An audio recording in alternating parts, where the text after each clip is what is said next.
तर तो जसं आता मी सांगितलं की आपलं जे आत्ताचं लाईट बिल आलेलं आहे 9,500 रुपये आलेलं आहे. मागच्या वेळेस आपण 11,000 लाईट बिल भरलेलं आहे. आपलं ह्या महिन्याचं जे टोटल युनिट आलेले आहे 559. मोटर लावायच्या आधी आपल्याला 308 ते 312 युनिट पर्यंत आपले कन्झ्युम व्हायचे. 500 युनिट वरती गेल्यानंतर 17,500 रुपये पर युनिट आपल्याला चार्जेस लागतात. 59 युनिट्स आपले अबोव्ह झालेले आहेत, त्याच्यामुळे 17.5 रुपयाप्रमाणे आपल्याला लागलेले आहेत. 59 युनिट जर आपण कमी केलेत तर आपल्याला 7,500 रुपयाच्या आसपास बिल यायला पाहिजे. तर कुठल्याही परिस्थितीत आपल्या बिल्डिंगचं युनिट 500 युनिट पेक्षा जास्त जाऊ नये, है ना. तर 500 युनिट पेक्षा कमीच आपलं आलं पाहिजे, तरच आपलं 7,500 रुपये बिल येऊ शकतं.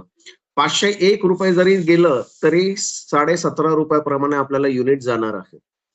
तर जो काही थोडाफार स्टडी केला ते पॉइंट्स मी तुम्हाला सांगतो. त्याच्यात अजून ऍडिशन आपल्याला काही करायचे असतील तर मोस्ट वेलकम. तर पहिली गोष्ट, आपली जी मोटर चालते आहे ते 3 ते 3.5 तास चालते आहे. त्याच्यामुळे आपल्या दररोजचे युनिट जे आहे ना 8 युनिट दररोज लागतात आपल्याला पूर्ण बिल्डिंगचे विथ मोटर. तर ते आपल्याला 2.5 तासावर आणायचं आहे. आता जेव्हा पाणी नव्हतं तेव्हा ही सगळं म्हणजे कट टू कट सगळे मॅनेज करायचे. आता आपल्याला जवळजवळ 30,000 लिटर पर डे ला पाणी कन्झ्युम होत आहे. म्हणजे टाकी पूर्ण भरते आहे, टाकी पूर्ण रिकामी होते आहे. आपली वरची टाकी जवळजवळ 30,000 लिटरची आहे, बरोबर ना. 25,000 ते 30,000 लिटर. तर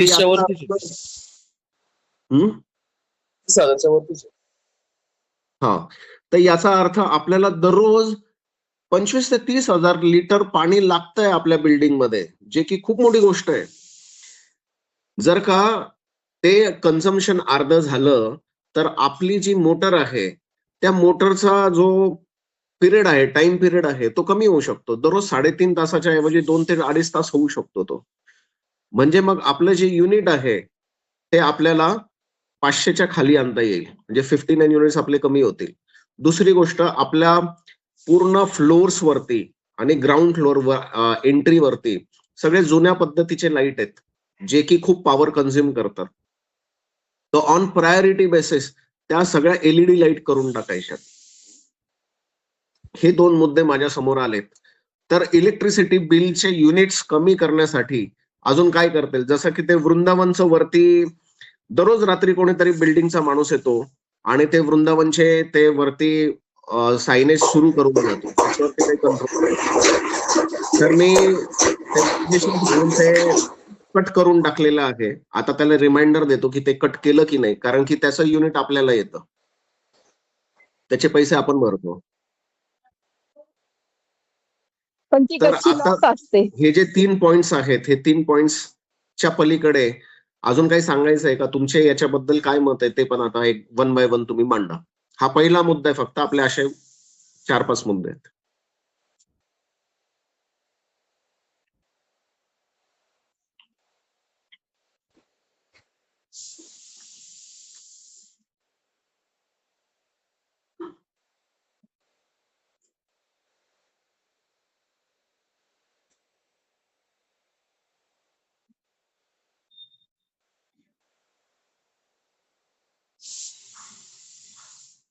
तुझी 30,000 लिटर त्याच्यामध्ये तुझं फ्लशचं पण आहे का इन्क्लूड?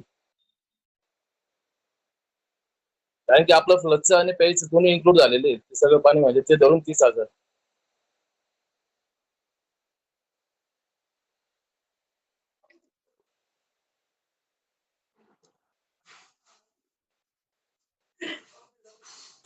आता आपले समजा 28 फ्लॅट आहे, प्रत्येक पर्पस म्हणजे पर फ्लॅट जर का धरलं 5,000 लिटर तरी लागत असेल ना दिवसभरात?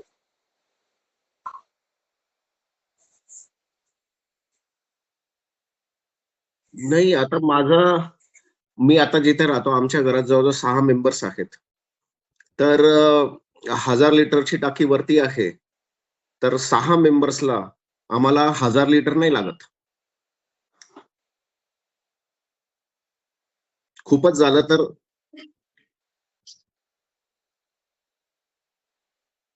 1000 लिटर नाही लागत असं म्हणतो मी. 6 मेंबर्स आहेत तरी 1000 लिटर नाही लागत.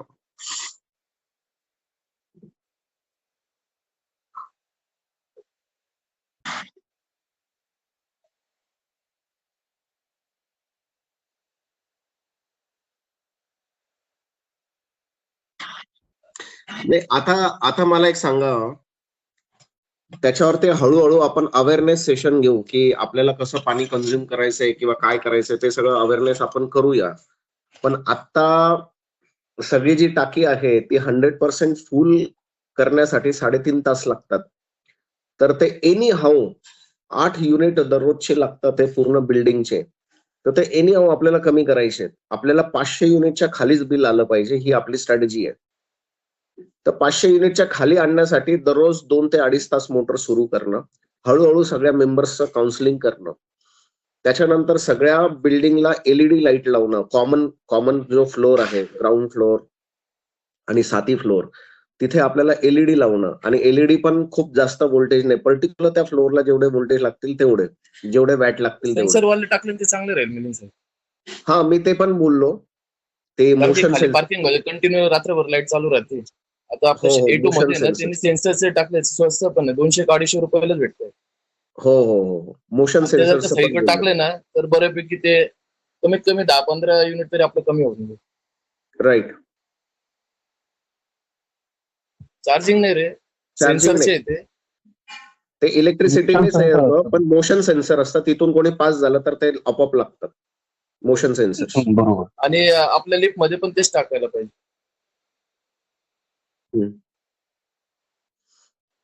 बरं. बाकी आणि मोटरीचं तर मोटरचं खूप कसं मोठा करायचं? प्रॉब्लेम येतो आपला. मोटरीचं 8 युनिट म्हटलं तरी 250 युनिट तर याच्यात जाऊ राहिले फक्त मोटरचे. हम्म.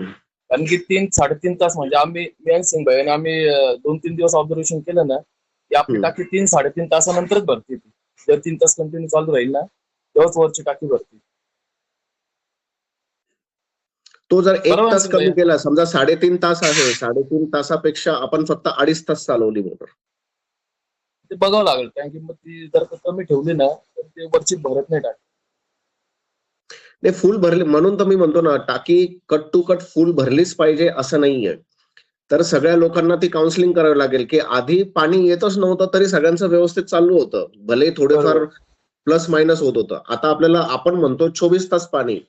तर 24 तास पाणी मग आपण असं करायचं का, की 2च टाईम पाणी सोडायचं, जे आधी आपण करत होतो.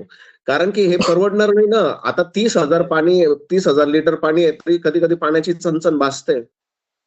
मग ती काय लोकांची सवय होऊन जाते, की नाही यार, मग पाणी कसंही वापरा, पाणी तर अवेलेबल आहे. असंही नको व्हायला. कसं करून पाहू ना आपण.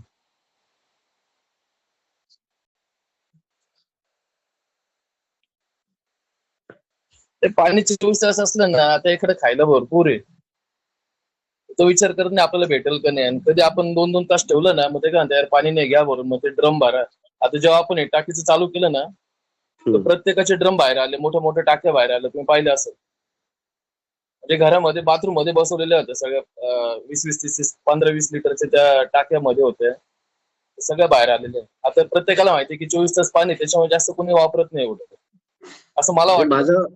माझं एक म्हणणं आहे, की त्याला आता जास्त छेडछाड न करता मोटर आपल्याला 2.5 तास जर चालवली तर किती पाणी भरतं? किती पाणी भरू शकेल? चालेल, एकदा बघून घेऊ ना आपण ते. एकदा म्हणजे 2.5 तासाचा हिशोब करता येईल ना. आपण खूप अगदी 2 तासावरती पण नाही यायचं, खूप कमी पण नाही करायचं. आता 3 ते 3.5 तासात भरते आहे. आपण 3 तासात बघूया. फक्त अर्धा तास आपण कमी करू असं. चालेल. काय होतं माहिती आहे का, मग ते खेळ होऊन जातो. मग तिथं बघायला कोणतरी एकदम ठेवावंच लागेल. नाही, ती मोटर ऑटोमेशन चालू वरती करणं. करता येईल ना आपल्याला. 2 तासाची. 2.5 तास. 2.5. चालेल.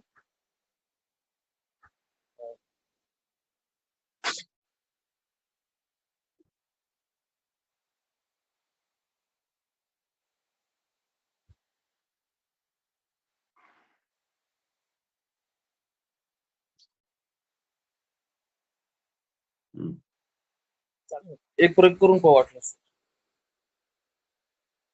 2 तासाची करून पाहू आपण. नाही 2 तास नाही, मी 2.5 तास म्हणतोय. आणि चालेल. 2 तासाने समजा ते भरलं नाही तर अजून प्रॉब्लेम. मी सगळ्यांचाच विचार करतो. 2.5 तास आपण ठेवूया. 3 तासाच्या ऐवजी अर्धा तास जरी कट केलं, आपलं टार्गेट फक्त 59 युनिट्स वाचवायचे, म्हणजे 500च्या खाली आपलं युनिट आलं पाहिजे. बाकी काही प्रॉब्लेम नाही. 7,500 रुपये आधी 4,000 रुपये बिल यायचं, आता 7,500 रुपयापर्यंत जर गेलं ना लाईट बिल तरी काही प्रॉब्लेम नाही. प्रॉब्लेम आता कुठे येणार आहे माहितीये का, जेव्हा आपल्याला पाणी बिल येणार आहे, पाणी बिल आपल्याला स्वतःला भरावं लागणार आहे. म्हणजे 10,000 पर मंथ आपल्याला ते पण भरायचं आहे आणि पाण्याचं बिल पण भरायचं आहे. हा मोठा खर्च आहे ना, ते कुठून आणायचं?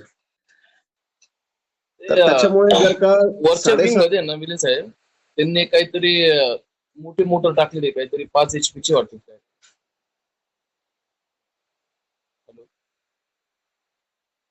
हॅलो,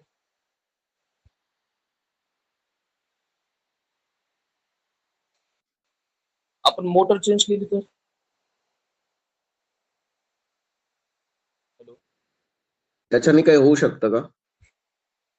कारण की कंटिन्यू 3.5 तास चालते आणि तिथं वरती जी टाकलेली आहे ती मोठी, म्हणजे 5 HP ची काहीतरी आहे वाटतं. त्याने काय अर्ध्या तासात आमची टाकी वरची भरून जाते.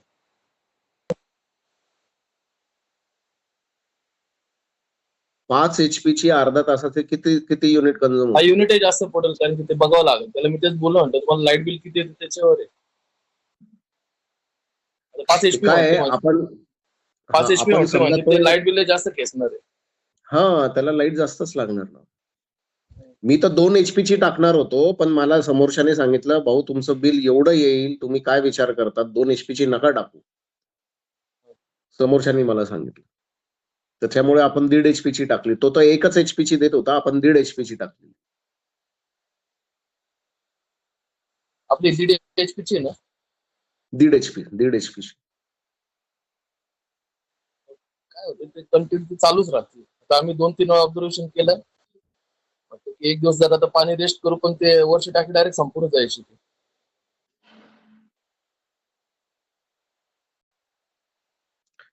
ठीक आहे, बघा आता कसं काय ते गणित कसं बसवायचं ते त्याच्यावर विचार करा. है ना? ते 500 युनिटच्या आतच गेले पाहिजे, नाही तर ते डायरेक्ट 17 रुपये पडेल आपल्याला. कारण की जर का आपले पर मंथ 2,500 रुपये जर वाचतात आहे, तर आपलं पूर्ण पाण्याचं बिल सुटेल. नाही तर मग अवघड आहे, तो प्रकार पूर्ण अवघड आहे. असं आलं आगीतून निघालो फुकटात तोडलं असं. कारण की आता हे नाही वाढवू शकत आपण, मेंटेनन्स नाही वाढवू शकत. 1,000 रुपये फाईन, तर मेंटेनन्स वाढवायचं नाहीये. आपण पहिले हे लाईटचं करून घेऊ आणि एक 2.5 तास आहे ना मोटर चालू करून बघू. सेन्सर लाईट आहे ना, किशोर भाऊंना मी विचारून घेतो, वाटलं आज रविवारच आहे, त्यांना फोन करून विचारतो. नाही, त्याचा 250 रुपये पर, 250 ते 300 रुपये पर लाईट येतो तो मोशन सेन्सर. आणि रात्रभर जे चालू राहतात त्याच्यापेक्षा मोशन सेन्सर कधीही चांगलेच आहे. आणि त्यांना काही एवढा खर्च नाही, ते आपण चेंज करून घेऊ. आता दुसरी गोष्ट जी आहे, आता समजा हे लाईट वगैरे आपण ते करून घेऊ, मोटरचाही 2.5 तास आपण ते करायला लावू, ऑटोमेशन मध्ये 2.5 तास तयार करू. सगळ्यांना तुम्ही काउन्सिलिंग करून सांगा व्यवस्थित की काय प्रकार आहे तो. आता दुसरी गोष्ट आहे की आम्ही मागच्या 1 वर्ष झालेली आहे, तेव्हापासून सिद्धेश आणि मी फटांगरे वकिलांबरोबर पूर्ण चर्चा करतो आहोत. आपला जो डीम कन्व्हिन्स करायचा जो आहे, तर त्या डीम कन्व्हिन्सचे फायदे पण फार आहेत. तुम्ही ते नेटवरती सर्च करून घ्या की फायदे काय काय आहेत. होतं काय आहे आता की